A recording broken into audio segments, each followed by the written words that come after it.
Welcome to the newest episode of Fiero Cast. Tonight, we are going to dive into the Fisher Body Pontiac Assembly Plant, or what we all know it as, the birthplace of the Pontiac Fiero. But before we jump into that, we just want to mention again that Fiero Cast has been awarded 3 podcast awards over the course of the last couple of years. FieroCast has been awarded the Automotive Award for Best Iconic American Car Brand for the Enthusiast Club in Illinois, Best Automotive Podcast in 2024, as well as Most Informative Automotive Podcast in 2024, all from the Business Concepts, Corporate Visions, and Innovative in Business. And just wanted to let you know as well that FieroCast is a production of the Northern Illinois Fiero Enthusiasts, which is in an incorporated business within the state of Illinois. So thank you to all our listeners as we have hit 50 episodes. And more are coming. I got a great list. We had put a post out on Facebook, and we took a poll at the last N.I.F.E meeting, and I got a great list of future Fiero casts. I think I got about 10 plus. So thank you guys for sending in ideas. If it is something where I will contact you and we can set up a Fiero cast recording, and we can talk to you about what your idea was and what your thought process was on your part and stuff of getting into the Fiero. So check us out. We do have an episode coming up.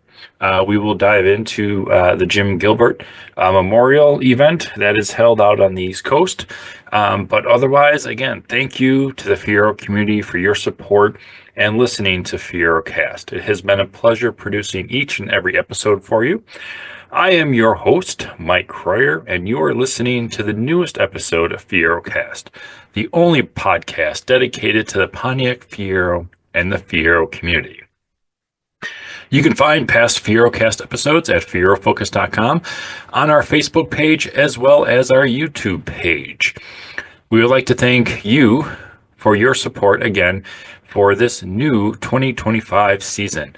We could not do it without you, the Fiero community, but also our supporters for our 2025 season, which include the Fiero Store, Rodney Dickman, Bonter Solutions, the Midwest Fiero Clubs, Golden Eye Graphic, the N.I.F.E store, the Northern Illinois Fiero Enthusiasts, and Auto Modella. So thank you again for all your support.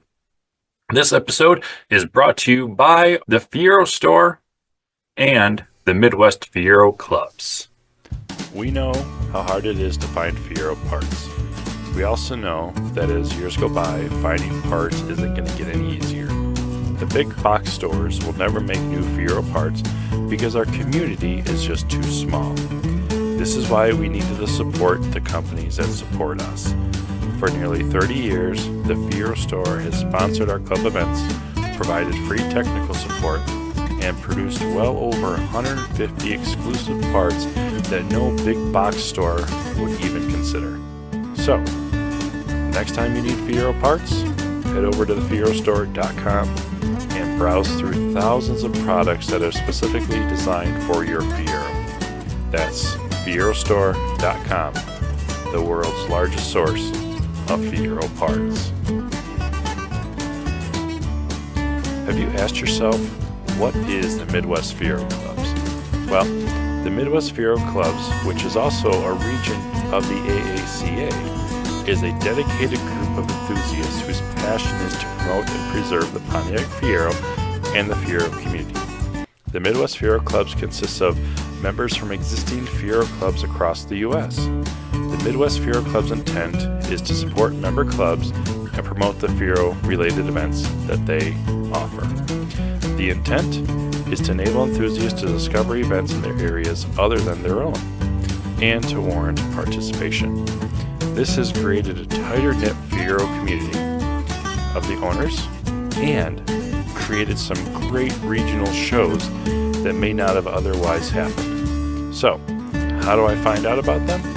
You can visit the website at midwestfieroClubs.aaca.com or just Facebook them at Midwest Fiero Clubs AACA and like them. All right. Thank you again to our supporters for this episode, as well as our 2025 supporters. As you know, we do like to make sure that all the Fiero industry representatives and vendors out there do get their spotlight and support throughout all of the Fiero community. All right, so let's dive into the Fiero Badge Pontiac assembly plant, which again we all know as the birthplace of the Fiero. So the Fiero Badge was, going back years, was an automotive coach builder for an era when the transition from horse-drawn wagons to automobiles was taking place. Initially, the skills used to build wooden and metal bodies for vehicles was very, so specialized and specific that most automobile manufacturers procured contracts with existing coach builders to produce bodies for the running chassis of their autos. So as the automobile industry began to grow, many manufacturers began producing vehicle bodies in-house, and coach-built bodies became a practice regulated to expense vehicles. The advent of the unibody construction made custom coach building impossible for automobiles. So the Fiero has two connections with coach building. Fiero Badge was founded by the Fisher brothers in 1908 in Detroit, Michigan, the same year that General Motors was founded. The company's beginning can be traced all the way back to the horse-drawn carriage shops in Norwalk, Ohio. And in 1904 and 1905, Fred and Charles, the two eldest brothers of 11 Fisher children, came to Detroit with their uncle Albert Fisher, who had established the Standard Wagon Works during the latter part of the 1880s. And Fred and Charles found work at the C.R. Wilson Company, which was a manufacturer of the horse-drawn carriage bodies that had began to fabricate bodies for automobile manufacturers. So prior to forming Fiero Badge, Fred Fisher had built the body for the Cadillac Ocello at the C.R. Wilson Company. The Ocello, which was designed by Henry Martin Leland, the founder of Cadillac, is credited as being the industry's first concept car and the first fully enclosed car. Starting in 1910, Fisher became and started supplying the parts to the industry's first concept car. And first, it was starting in 1910, Fisher became the supplier of all closed bodies for Cadillac and Buick. He also supplied bodies for Ford and Studebaker automobiles as well. But Fiero Badge had their operations in Pontiac, Michigan, and began in 1922 with the purchase of the O.J. Benoit Body Company, which was located at Wesson and Walnut Streets. At that time, Fiero Badge produced wooden and metal body parts for Chevrolet and the Oakland Motor Car Company. Not until 1925, which saw the completion of the plant at Baldwin and Kennett Streets to supply bodies for Oakland. Then, a year later, General Motors constructed a plant adjacent to the Fiero Badge plant to produce the Pontiac car as part of the Oakland line. And it formed a 1/4 mile long conveyor, which was constructed between the two plants to transport the bodies. And then in 1919, a deal was struck by General Motors President William Durant, when General Motors bought 60% of the Fisher body before integrating it entirely as an in-house coach building division in the 1926 year. So Fisher Body then brought many of the innovations to the industry, including the canted windshields, no draft ventilation, one-piece steel roofs, dual windshield wipers, side impact beams, the ignition interlock, airbags, which they came up with in 1974, and all the metric automobile Chevrolet Chevette. Fisher Body was unfortunately dissolved by being merged with other GM operations in 1984. Yet, at the time, GM still referred to its plants that were originally Fisher Body plants by their Fisher Body designation. The plant at which the Fiero was brought to life, which is located at 900 Baldwin Avenue in Pontiac, Michigan, is the Fisher Body Pontiac Assembly Plant. Now, General Motors in the early history included Buick, Cadillac, LaSalle, Oldsmobile, Oakland, Pontiac, Chevrolet, Elwing, Marquardt, Scripps Booth, Sheridan, Elmore, and Rapid and Reliance trucks. In the aftermath of the Great Depression, only 7 makes existed with GM. That was Buick, Cadillac, Pontiac, Chevrolet, Oldsmobile, Oakland, and LaSalle. But by 1931, production of the Oakland had decreased significantly, and it led to the demise of the Oakland name. The Oakland V8 series would become the last Oakland in 1932, leaving its companion make, the Pontiac, which began life 6 years earlier, to carry that on. Soon after the introduction of Pontiac in 1926, it became evident that the original factory site near the center of the city of Pontiac was too small. So they looked at a 246-acre plot of land and acquired on the northern edge of the city to build a new plant. Now, this new $15 million plant was completed in 1935. Now, $15 million back then is a whole hell of a lot more nowadays. So if they had that much money back then, you're probably talking about a plant that would be worth, billions to make now. But the new facility was known as the Daylight Plant because of the extensive use of large window areas and glass skylights that provided natural illumination. The building's design was likely influenced by the concept of the new objectary within the modern movement that was taking place in mostly German-speaking Europe and promoted by Bauhaus. The concept was to break down the barriers between art and crafts by the elite through simplified forms, rationality, and functionality, and the idea of mass production was within the individual artistic spirit. So GM was definitely involved with mass production, but they also were able to bring the market cars with modern proportions that combined art and science. And then they basically showed the luxury car market, which were still coach built, and which GM executives resented, but that car design was moving forward and GM was leading that movement. The attitude carried over into GM's buildings. In architecture, the concept was translated into the use of glass surfaces and geometric compositions.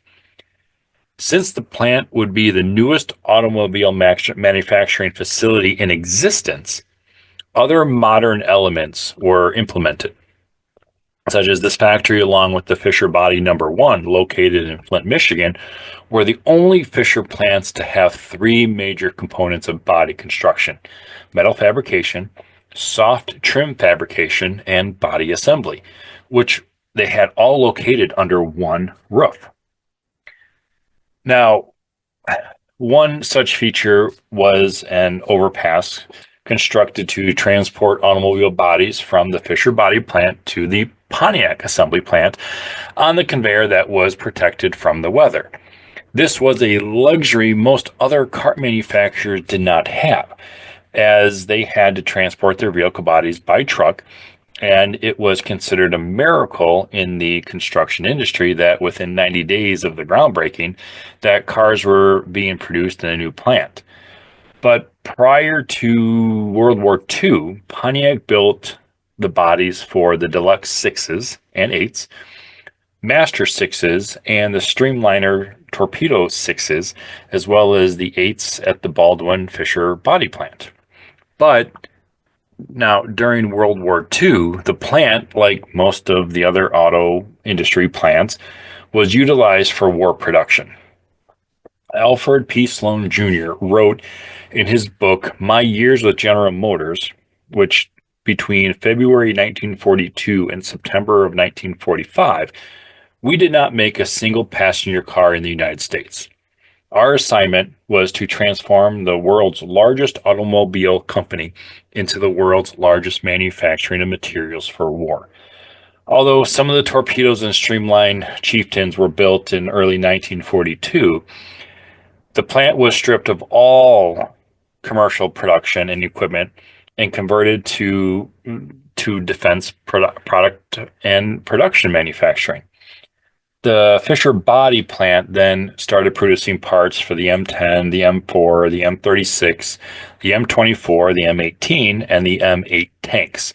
Aircraft parts and assemblies like the 90 millimeter anti-aircraft gun mounts, the 5-inch naval guns, parts for the 120 millimeter and 155 millimeter guns, rocket bomb parts, Torquematic transmission parts, combat vehicle parts, diesel engines, machine tool parts. This was what the plant became, and they began to build gun mounts back starting in February of 1942, and was prepared to produce the guns at an unprecedented rate of 900 per month.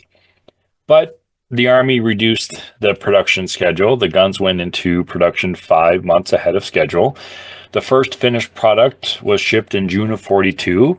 Only 4 months after work began, and approximately 3 months before the Army expected delivery, the Fisher body had produced 2,359 guns before the contract was terminated, and they began working on the next gun production contract. But in 1945, the plant was awarded the Army Navy E for its contribution to the defense effort for the war. And as the war went on, and after World War II, a vast expansion program was launched to increase automobile production now, and the capacity by increasing it by 50% to satisfy the growing demand for cars. So Pontiac's own foundry was greatly enlarged, but the layout of the engine plant was altered to provide more machines and increase production. A new building was then erected for increased production for rear axles and for heat treating of steel forging to make them tougher and more durable. Pontiac's electroplating system, one of the largest automatic processes in the new warehouse, was put into service. And this included for the torpedoes, and the streamliners were again built immediately after the war. The Chieftains was added in 1949. So as everything was moving along and 1950 started, as part of Pontiac's extensive enlargement and modification program, a new car finishing building was needed and was completed, and the engine plant was completely modernized to produce the 1955 V8 engine in record volumes. Now, this a two-line assembly system, which incorporated the new Pontiac Tempest with the regular Pontiac styles that was also created. The expansion now increased capacity from 55 to 75 jobs per hour. And by 1965, the capacity increased to 80 jobs per hour. So as things kept growing, Pontiac continued its dominance of third place during the 1960s as sales records were shattered. Now, the division also moved ahead in plant construction, and by 1964, three new projects had been announced. All were completed the following year and added some 1.5 million square feet to Pontiac's home production facilities. Now, these included a 180,000 square foot addition to the foundry for new core making machines, water cooler, and a new finishing room to make Pontiac's foundry the most modern in the industry. So they also added was the service parts warehouse containing over 1 million square feet under one roof to consolidate storage for service parts. Now, this one-story storage and shipping building, which was 800 feet long and 330 feet wide, was it was able to expedite shipments to other Pontiac assembly plants, and that building was completed in 1964.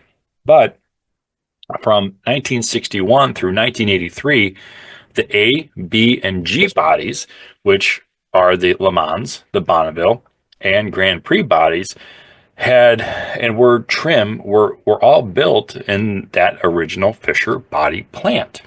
As we move a few years forward, by 1974, all major construction had been completed on a multi-million-dollar program to clean up smoke emissions from the Pontiac casting plant. 5 modern arc melt furnaces and 4 electric induction molding furnaces with the latest dust collecting units were installed. The 2 remaining coke-fired cupolas and modern emission control equipment installed, making them as clean as electric furnaces. Now, again, this is back in the 1970s. And in the 1970s, the economy took, as most of our older generation know, a downward slant, resulting in the escalating inflation rate that was made more complex by the 1973 and 1979 oil shortages. But GM, like many other auto manufacturers, had spent a decade learning a different lesson and trying to catch up in the trend for fuel-efficient vehicles. So a group of engineers led by our founding father of the Fiero, Halki Akadeke, the father of the Fiero and the chief engineer of the program, proposed a small 2-place mid-engine commuter car. It was initially suggested on the basis that it would be able to achieve 50 miles per gallon. Now, that was the type of vehicle that GM needed. So, in June of 1979, when GM's president, Pete Estes, gave Bob Stempel permission to produce the Fiero project, Akadeke immediately went to Pontiac's home plant next to the Pontiac headquarters. And prior to getting the okay to proceed and the decision of where to build the car included Bowling Green, Kentucky, alongside the Corvette, Fisher Body Plant 21 in Detroit, and even at an outside company in Illinois. But the Baldwin Avenue plant, which had been used to build the Grand Prix and the Bonneville bodies, was slated to be shut down because of the recent completion of Lake Orion, and the Michigan facility was coming online. So Halki realized that the Fisher Body Assembly Plant would provide a facility that was necessary and was the right place for manufacturing and the assembly people already in place. And this plant consisted of Pontiac's home plant and the Fisher Body Plant at the same site. So, the Fisher Body Plant produced the bodies for Pontiac Motor Division and was later used for the Fiero assembly. But the conveyor that carried bodies to the final assembly in the plant was prior to the program was occupying the facility. So Halke realized that he couldn't follow the then GM norm by designing a car, then simply passing it to manufacturer and decide how to build it. So he needed to work with manufacturing engineers to design the assembly process while simultaneously designing the car.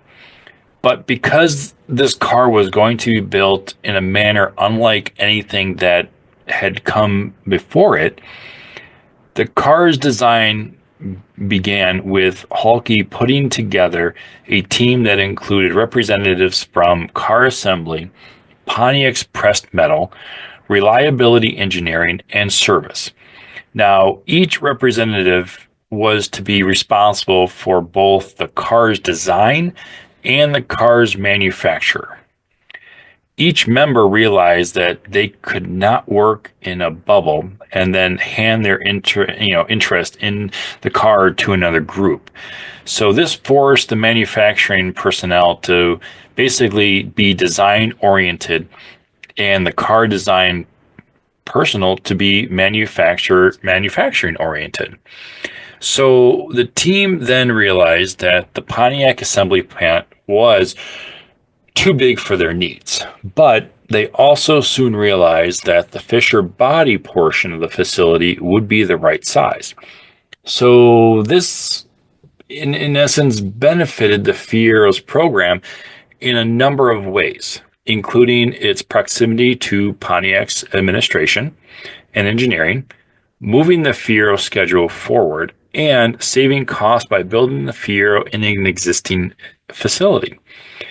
Now, due to its concept of using the Fisher body plant, making the entire team responsible for both design and manufacturing and building the car at an unprecedented low line rate, corporate was, skeptical of what was the main reason, being that the team was proposing doing everything themselves and having a program that made money despite turning out vehicles in a relatively small amount. So as the 1980s began, the entire auto industry at the time was suffering. And suddenly the Fiero program was in jeopardy by being canceled. So we knew it was being canceled later on in the late 80s, but this is, the possibility of in the early 1980s that it already being talked about being canceled. But the team continued to develop it no matter what. And by 1982, the economy had improved, as did sales of the Pontiac Grand Prix and the Bonneville. But at the time, still being built in, Pontiac assembly plant. So GM extended assembly of these two models, delaying the Fiero program by 6 months. And in August of 1982, General Motors closed its 47-year-old Pontiac plant, which during its lifetime produced almost 10 million Pontiac cars. And the plant, which had just over 1,300 hourly workers, was shut down to make way for the newer, more efficient facility. The Fisher body plant was also closed, idling some 2,200 workers, and the workers were to be provided jobs the following year. All this was occurring while the Fiero team was planning and utilizing the Fisher body plant and some of its workforce. So what happened? Well, one early design decision involved the car having a strong space frame, allowing manufacturing to develop the concept of installing the suspension, the cradle, and the wheels on the frame and rolling the cars around the plant as opposed to having them on conveyors. So tire and wheel assembly was done outside the plant and was supplied like all other parts, components and assemblies using the just-in-time process to eliminate having an inventory of parts in the plant. And the Fisher Body plant was then gutted and completely renovated in a 6-month time frame to the specific specifications necessary for the Fiero's assembly process, which included 26 robots that produced 40% of the space frame welds and one mill and drill machine. And if anybody has seen this in images, I mean, this thing was a beast. The mill and drill machine could process 30 space frames per hour, which included the automatic changing of drill bits and taps without disrupting the rate. One other unique aspect of the Fiero assembly is the body panels rode along on parallel lines so that they stayed with the space frame onto which they would then eventually be installed. The one car assembly line included the chassis department, the body shop, paint shop, and trim department. Pontiac used alternative batching painting by colors so that at one time only red cars were produced, then black, then white, and so on. The Fiero pilot program began in January of 1983 in a plant that encompassed 57 acres or 1.8 million square feet of space. The Fisher Body plant was refurbished to include 4 departments: the body shop, the chassis department, the paint shop, and the trim department.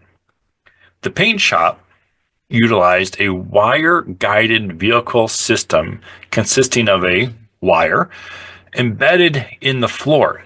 Now, the vehicles, not the cars, transported the plastic body panels from receiving to a second floor storage area. The vehicles did not require an operator and could respond to various commands transmitted through the 3,700 lineal feet of wire, including automatically detecting an obstruction in its path, automatic horn sounding, turn signals, route selection, and program stops. Each vehicle pulled 3 trailers. So to make the concept of building a new type of car with cooperation of all personnel involved in the process made it playable. It was decreed that managers not wearing neckties, as ties were perceived to be a symbol of authority and a line of, between supervisors and workers. Meetings involving engineers and line workers took part in an effort to improve both the vehicle and the assembly process. Once production began, all personnel were empowered to halt production at a moment's notice if a deficient condition was identified. All of this was enacted to produce the best product possible and to keep the ever, tenuous corporate backing of the Fiero program viable. And from June of 1979, from Pete Estes, then president of GM, gave the product the green light until the successful first-year sales figures were accounted. The Fiero program was always in danger of being canceled, but the Fiero production continued for 4 model years. In March of 1988, GM announced that it would cease production of the Fiero and the plant would be idled. Since Pontiac knew the final date of the Fiero assembly and was using the just-in-time supply process, it is highly doubtful that any, completed car was, existed or parts were left in the plant on the final day. GM converted the plant into a warehouse and storage area in the late 1980s, and the whereabouts of the mill and drill machine are still unknown to this day. The prototypes and other materials then stored in the old Fisher Body plant shifted to Warren, Michigan, as part of the GM's consolidation of the engineering-related functions at the refurbished tech center. There had been no automobile production at the plant since August of 1988, when the last Fiero rode gracefully through those doors and out into the parking lot for the final time. And in 1997, the plant would become a Michigan EPA Superfund cleanup site. The Fisher Body plant still presents a tidy facade to the public traveling down Baldwin Avenue, except for the diminished activity around the plant. It would seem that it is still a viable manufacturing plant. Other newer GM buildings have been erected on the site between the Fisher Body plant and the old Pontiac Motors headquarters building. The sign outside of the Fisher Body plant now announces its official designation as Pontiac Manufacturing Center, Pontiac Warehouse Operations. Internally, it is referred to as Plant 17. And as many know, in the current time, since attending the 40th anniversary event in Pontiac, Michigan, the sign structure is still there, but the building is now gone. So the Fiero has two connections looking back with the coach-built automobiles. The first is that it was built in the Fisher Body plant that fabricated bodies for GM cars at the time when GM wasn't building its own bodies. The second is the Fiero. Unlike most passenger vehicles built since the 1930s, has a body that is supported all off the frame as opposed to being part of the car's structure. The realization of this concept became apparent when companies independent of General Motors began manufacturing bodies for the Fiero. In true coach-built fashion, you could start with the running chassis or the space frame and design and install infinite versions of bodies for the car. Thank you for listening to this newest episode of Fiero Cast. Fisher Body Pontiac Assembly, the birthplace of the Pontiac Fiero.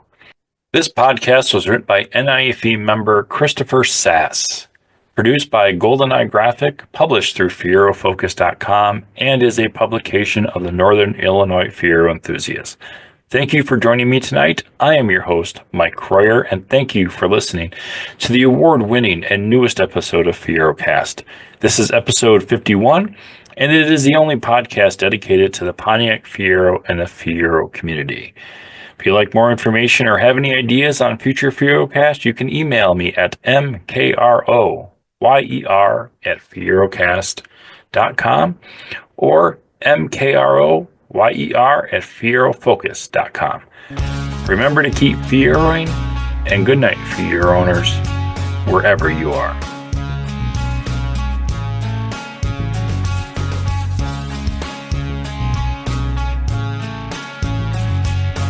Research for this article is from The 75 Years of Pontiac, the Official History by John Gunroll, Fiero Pontiac's Potent Mid-Engine Sports Car by Gary Witzenberg, Fisher Body Online, CarType.com, the Oakland Press. Special thanks to Pontiac historian Mr. John Sawruck, Mr. Jim Blaine of the UAW General Motors Department, and Mr. Roy Nagel.